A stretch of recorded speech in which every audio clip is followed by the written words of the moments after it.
Hi there, I'm Jessica and welcome to my channel. Today I wanted to go over my top cloth diapering tips, tricks, hacks, all of the things that we use to make cloth diapering work for us. And this video is not to say that everybody needs a cloth diaper because I feel like it's not a good fit for everybody. So the first thing I wanted to talk about is knowing your why. And what I mean by that is, why are you wanting to cloth diaper? So is it because you want to save money? That was the main reason that we wanted to cloth diaper. It saved us so much money. I think previously when I looked at the stats, they were saying that one child uses around at least $1,000 worth of diapers a year.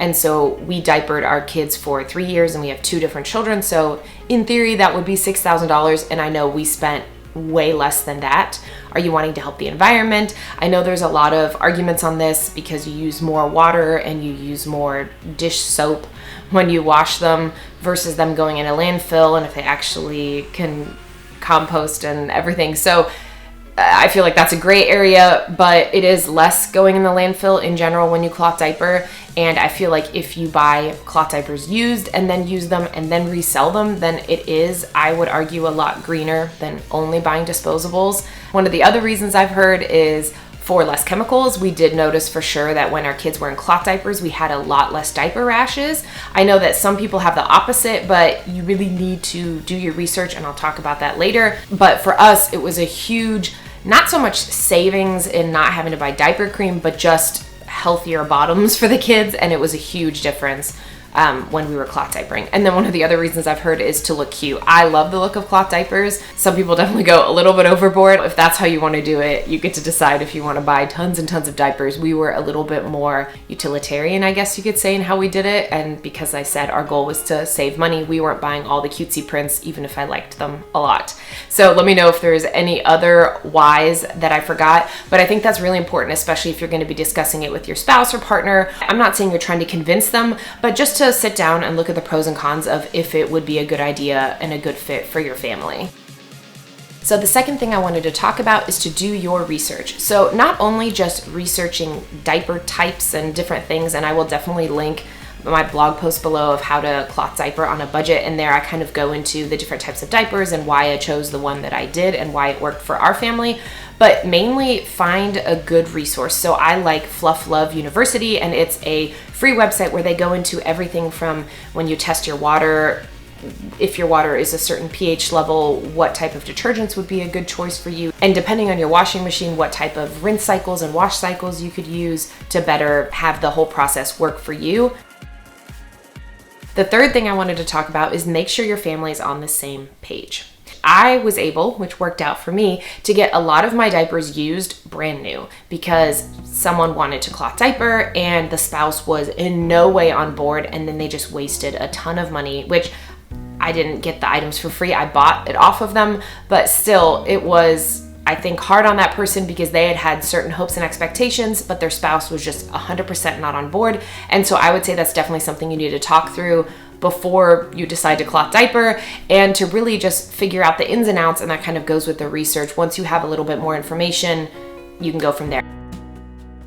And my fourth point is to start small. We decided to first get just a couple of diapers and trial run and see how it goes, so that our investment was pretty low, and if it was 100% a no-go, then it was not a big deal. We could resell those diapers and call it a day. I had a really good friend that was amazing and gave me 4 or 5 diapers as my baby shower gift. They were all used, but they were all the different brands because every baby has a different body type and different fit. My kids tended to be a lot slimmer in the legs, and so we needed a tighter fit around their thighs. And so being able to try out a few different brands was great. However, all the ones she gave me, I ended up not using any of them. So we ended up using the Bum Genius 4.0. Now I think they're called the 5.0, but it's pretty much a cloth diaper, and it is as close as we could get to a real diaper. For us, this was what we decided to use. It fit my kids from 8 pounds in weight all the way through potty training. And so that was pretty awesome, and both of my kids could wear them. My fifth point is stick to one type of diaper. There are so many different types of diapers, and so my husband was on board, but his one stipulation is he wanted one type of diaper. He just wanted to know how they worked and didn't want to be confused, because there's so many ins and outs to Cloth Diapering, there's the pre-folds, there's the all-in-ones, there's the, just like the shells. There's so many different types of cloth diapers. And at our church, we actually cloth diapered as well during the nursery, and there was another family who cloth diapered. Some of the volunteers were not thrilled because this other family would switch up the type and brand of diaper every single Sunday. So it was always different helpers, but there was some form of rotation, and it was very frustrating because they never knew how to change the kid, but a lot of times they ended up sending the child home in a disposable diaper because it was too intimidating and too annoying for them, to be honest. My sixth point is to join a community for support. So with the Fluff Love University, they have a Facebook group, and like I said previously, there's a lot of support. And make sure that if you have someone else watching your children or helping out, that they're also on board, just to build that community. Number 7, and which is one of my biggest hacks, is to use a Velcro adapter set. We ended up getting the snap diapers because anytime that I saw the Velcro versions, they were always on super sale. Everyone was trying to get rid of them because they just wore out over time. And so what I did is I made this Velcro adapt to snap set that goes on any of the snap diapers, and so you can customize it to whatever diaper type you have, and it just makes it to where if someone is changing your child, it is just like disposables in the sense that you just Velcro, done. So you don't have to guess about snaps, about the location of which snaps to use, how high or low it needs to be, which setting so that there's no leakage. And that made such a huge difference. That made my parents and my mother-in-law much more willing to help out with changing diapers and things because it wasn't as intimidating. And at daycare, we were actually able to use it. Some daycares say that it's illegal to use cloth diapers in their institutions, and a lot of times it's not. Now, obviously, every daycare and school and church can have their own regulations. They can, determine the rules that they want to have. By ours, I pretty much approached them and said, hey, I cloth diaper my children. Is there any way that I'd be able to send them in cloth diapers? And I pretty much made it clear that they would always get them like this. My child would come in a diaper, and all they had to do was take off my child's diaper, clean it. Whatever was in the diaper stayed in the diaper, just like they would with the disposable. Then all they did is put it in the wet bag and sent it home, and I dealt with the rest. So for them, it didn't really change anything whatsoever, other than sure, there was a wet bag with maybe a poopy diaper in it, but it's not much different than just having it in the trash can in the room from all the other children. So we were very open and we communicated well about it. They were willing to do it on a trial basis, and because it didn't bother the teachers whatsoever, we were perfectly fine with it. Now, if my daycare had said there is no way we're doing cloth diapering, then I would have been okay with it. I was just hoping that that would be an area that I could also cloth diaper, and was pleasantly surprised that it worked out. This design used to be sold by a company, I think it was called Adapt-A-Snap, and by the time I started cloth diapering, they no longer existed. So if you want a tutorial on how to make these, I am probably going to be filming that soon.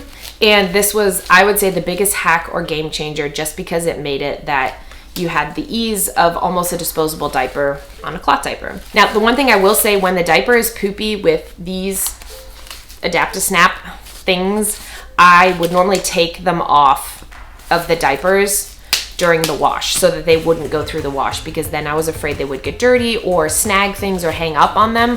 But they normally stayed relatively clean on a regular basis because I would take them off before washing the diaper, if that makes sense.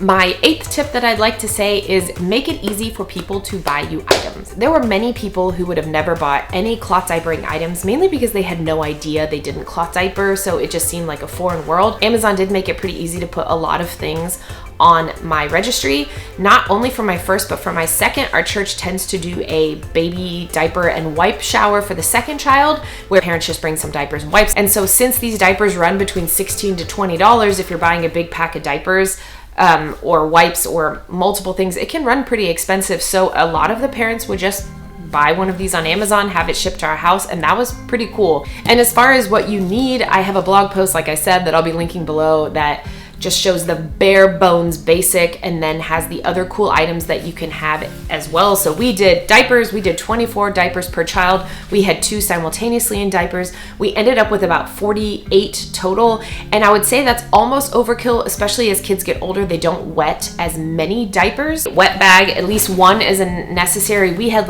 a wet bag liner that went into an extra trash can that was only for cloth diapers. You could make do with just a smaller wet bag if you are washing more often. We ended up using disposable wipes instead of cloth wipes, but you could always do cloth wipes. Number 9, the sun is your friend.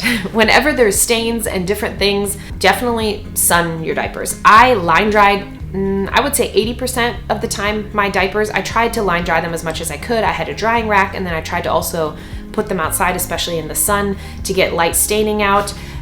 If I had extra scraps of fabric and I knew my child was gonna have to have a butt paste or a butt cream, I would put them in the diaper and kind of fold them so that they fit.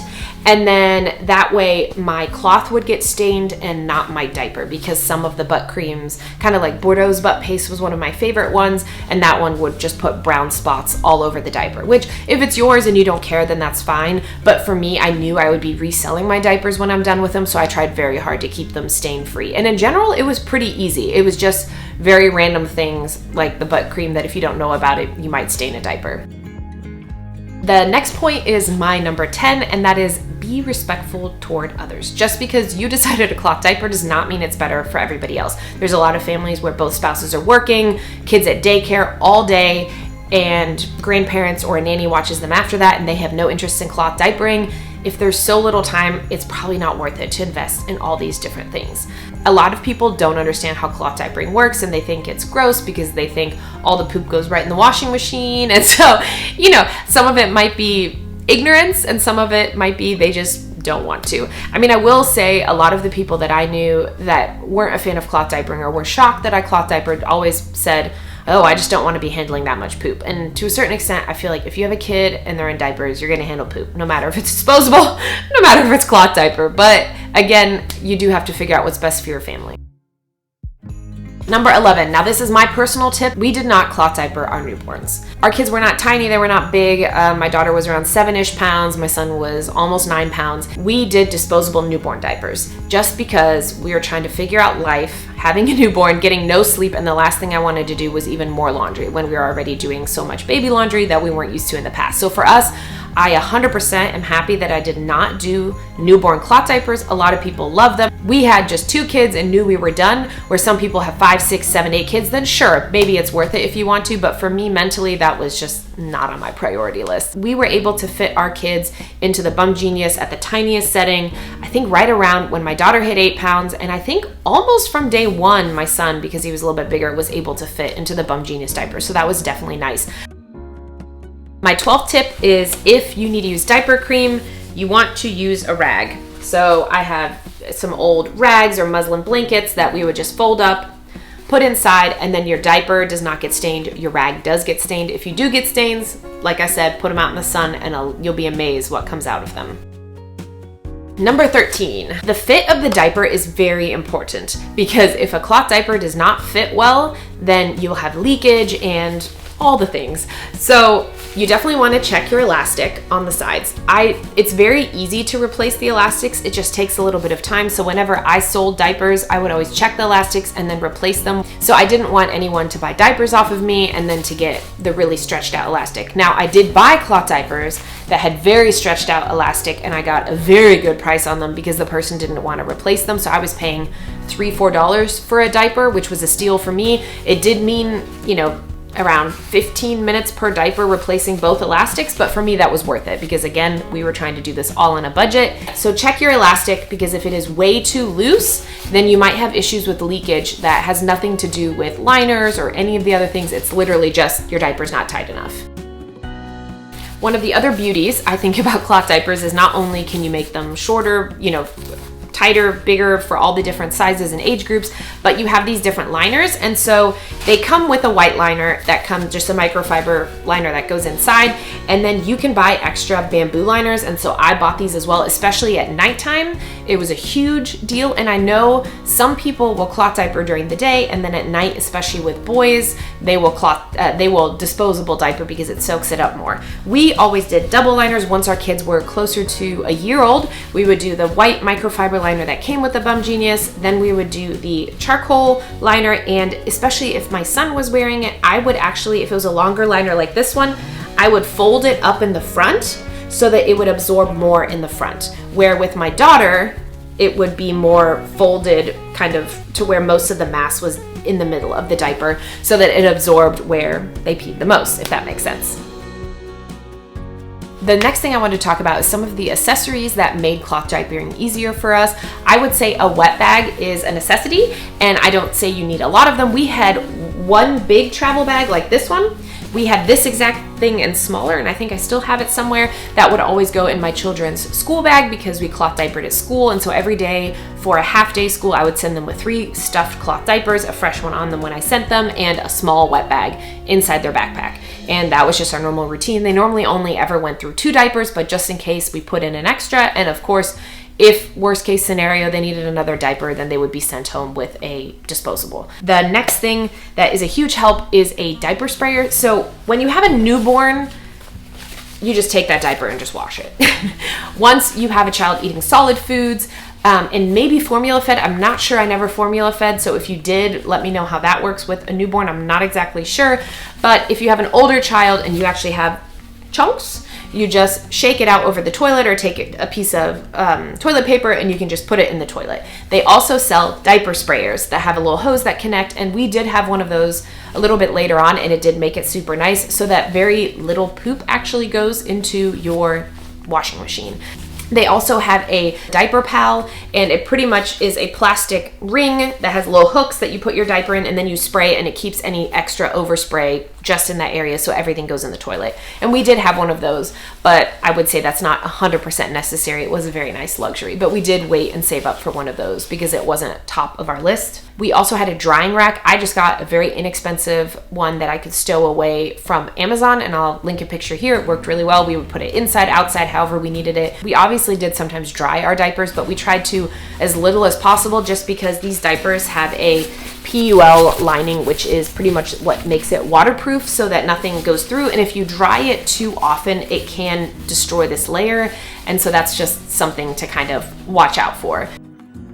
My next tip, number 16, is knowing when to cloth diaper. We did it in daycare. Our families helped with it, but we tried to make it as easy as possible, and we took the most work on ourselves. We also would do cloth diapering camping, and so I can put in a picture of us, and I would have a big laundry basket filled with stuffed diapers, and so we obviously wouldn't wash while camping. It was mainly weekend camping. We would always bring a couple of disposables just in case, but in general, we cloth diapered everywhere we went. On the airplanes, it was a little bit harder to find places to change, but that's just traveling with infants in general, and it has nothing to do whether you do cloth diapering or disposables. The other thing I'd like to mention is when you're visiting family. So I would always, before a trip, make sure to ask family. For instance, if I would go see my sister, I would ask her, hey, is it okay if I wash diapers while I'm there? And I would explain to her that I'm not just throwing poop in her washing machine, of how we do the process, and to see if she's okay. And if she says no, no big deal, we would bring only disposables and it'd be just fine. But I feel like you definitely need to respect your family and their wishes. And even though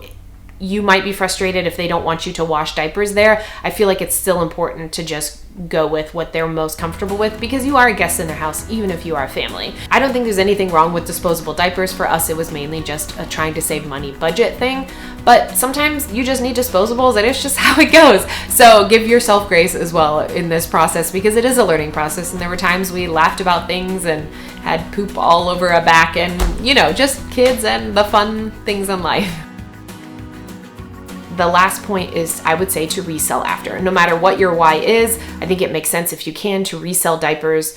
I feel like it makes a huge difference as far as being green and for your budget. I was able to buy almost all of my cloth diapers for around $750. That was around 48 diapers. Some we were gifted, some, almost all of them I bought used. I think there were a couple we bought new. I was able to sell them for around $550, and then any of the accessories we sold. Some things we just gave away. And the ironic thing is this is actually one of the cloth diapers that I sold. And my friend said that I could borrow it for my video. And so this was one of our originals, and it's still going strong. She has 2 kids, and it's been, you know, I used these in 2015, and it still is in really good shape. This one does have one cracked snap, and so I'm going to be replacing that for her as a thank you for letting me use her diaper as my prop.